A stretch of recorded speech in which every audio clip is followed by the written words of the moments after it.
Dans TypeScript, l'élément type va créer un type générique qui va itérer sur chaque élément tenu un type pour créer un nouveau type. Et par exemple là, on a un type utilitaire update TTO et on va faire en sorte que il va rendre optionnel toutes les propriétés de l'objet en entrée. Et pour faire ça, on fait ce ni là. Plutôt, on va créer un objet et faire p in of t de point t p. Et maintenant, si on va regarder le type de user update TTO, on voit qu'il n'a fait aucun changement.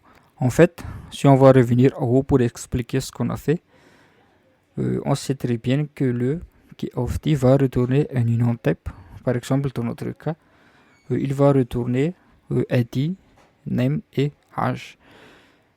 Et c'est le générique P qui va itérer sur chaque élément de l'union type pour créer le nouveau type. Et c'est-à-dire que il va prendre d'abord ID et retourner le type de user.id et ensuite il va prendre name et retourner le type de user.name et ainsi de suite. Et c'est à cause de cela qu'il retourne le même type que l'on a mis en entrée.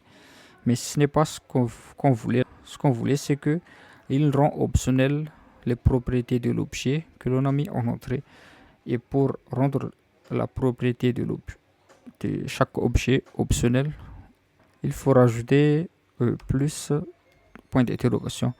L'opérateur plus va dire à TypeScript de rajouter le point d'interrogation après chaque propriété. Maintenant, si on va regarder le type d'user update TTO, on voit très bien qu'il a rendu optionnel chaque propriété.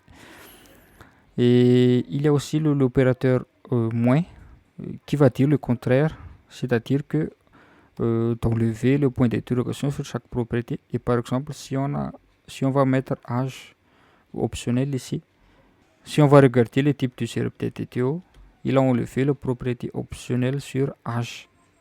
Mais on va revenir parce que ce n'est pas ce qu'on voulait. Et hop. Et dans le mobile type aussi, on a la possibilité d'exclure certaines propriétés. Et ça se fait à travers le keyword as. Et il suffit de type nefer pour dire que ce propriété-là est exclue dans le type de sortie. Et par exemple, si on va regarder le type de user update TTO, on voit que c'est un objet vide parce que on a exclu toutes les propriétés. Et pour n'exclure que certaines propriétés, par exemple, on va exclure seulement la propriété ID. On va faire une petite conditional type p extends ID. Si p est ID, on va retourner nefer, sinon on va retourner p. Et maintenant, si on va regarder le type de user update TTO, on voit qu'il a exclu ID dans le type de sortie.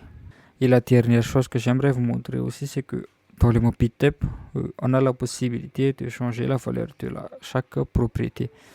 Et par exemple ici, on va suffixer chaque propriété du user par value, qui n'a aucun sens, mais juste pour vous montrer.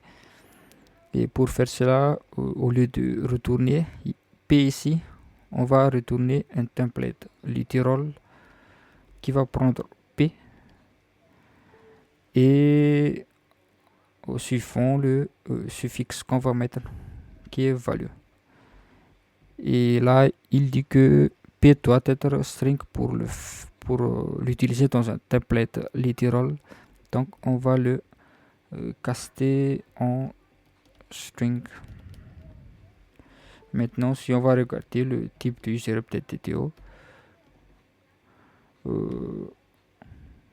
comme vous voyez, il a suffixé toutes les propriétés de user par value.